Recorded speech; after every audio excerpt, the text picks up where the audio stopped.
প্রশ্ন ফাঁস, মন্ত্রীদের সুপারিশে ক্যাডার নিয়োগ সহ বিভিন্ন অনিয়ম দুর্নীতির অভিযোগে গত জুলাইয়ে চরম সমালোচনার মুখে পড়ে সরকারি কর্ম কমিশন। সোহরাব হোসেনের নেতৃত্বাধীন কমিশন বিদায় নেওয়ার পর দায়িত্ব গ্রহণ করেছে অধ্যাপক ডক্টর মোবাশ্বের মোমেন কমিশন। এই কমিশন তাদের প্রথম সভাতেই আলোচিত 44, 45, 46তম বিসিএস নিয়ে কঠোর সিদ্ধান্ত নিয়েছে। পিএসসির সিদ্ধান্ত অনুযায়ী 44তম বিসিএস এর অনুষ্ঠিত সব মৌখিক পরীক্ষা বাতিল করা হয়েছে। 45তম বিসিএস এর খাতা মূল্যায়ন শেষ দিকে থাকলেও তা আবার তৃতীয় পরীক্ষকের কাছে পাঠানো হবে। তাছাড়া 46তম বিসিএস এর প্রিলিমিনারিতে বৈষম্য দূর করতে পুনরায় ফল প্রকাশ করবে পিএসসি। পিএসসির কমিশন সভায় এসব সিদ্ধান্ত নেওয়া হয়েছে। বিজ্ঞপ্তিতে বলা হয়েছে, নতুন নিয়োগপ্রাপ্ত সরকারি কর্ম কমিশনের চেয়ারম্যান ও 8 জন সদস্য বিশিষ্ট কমিশনের সভায় 44, 45 ও 46তম বিসিএস পরীক্ষা সহ বিভিন্ন নন ক্যাডার পরীক্ষার প্রশ্ন ফাঁসের সন্দেহ সংক্রান্ত সকল বিষয় গুরুত্ব সহকারে আলোচনা করা হয়। কমিশন উল্লেখিত পরীক্ষাসমূহের স্বচ্ছতা, ন্যায্যতা ও নিরপেক্ষতা বজায় রাখার স্বার্থে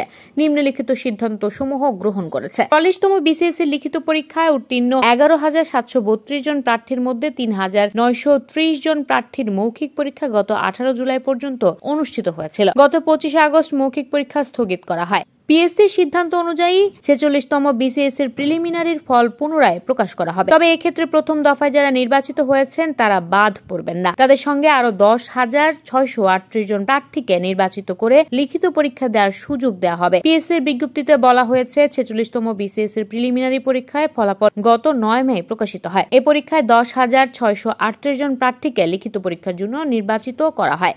এক্ষেত্রে সম্ভাব্য বৈষম্য দূরীকরণের লক্ষ্যে ইতোমধ্যে নির্বাচিত প্রার্থীদের সঙ্গে আরো সমসংখ্যক প্রার্থী লিখিত পরীক্ষার জন্য যোগ্য বিবেচনা করে পুনরায় ফলাফল ঘোষণা করার সিদ্ধান্ত গৃহীত হয়েছে বলে উল্লেখ করা হয়। 45তম বিসিএস এর লিখিত পরীক্ষায় অনুষ্ঠিত হয়েছিল গত জানুয়ারিতে। সেই হিসেবে প্রায় সব খাতা মূল্যায়ন শেষ দিকে। তবে স্বচ্ছতা ও ন্যায্যতা বজায় রাখার স্বার্থে নতুন কমিশন সব খাতা তৃতীয় পরীক্ষকের কাছে পাঠানোর সিদ্ধান্ত নিয়েছে।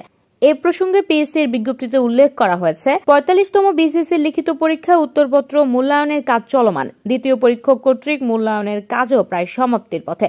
লিখিত পরীক্ষার উত্তরপত্র মূল্যায়নের স্বচ্ছতা ও ন্যায্যতা বজায় রাখার স্বার্থে নতুন কমিশন সকল উত্তরপত্র তৃতীয় পরীক্ষকের নিকট প্রেরণ করার সিদ্ধান্ত গ্রহণ করেছে। তাছাড়া প্রশ্ন ফাঁসের অভিযোগ ওঠা বাংলাদেশ রেলওয়ে নন ক্যাডার পদে অনুষ্ঠিত লিখিত পরীক্ষার বিষয়ে পিএসসি পরীক্ষা নিরীক্ষা ও পর্যালোচনা করছে। You are watching Raj TV, Jagorone, Bangladesh. Please subscribe our channel.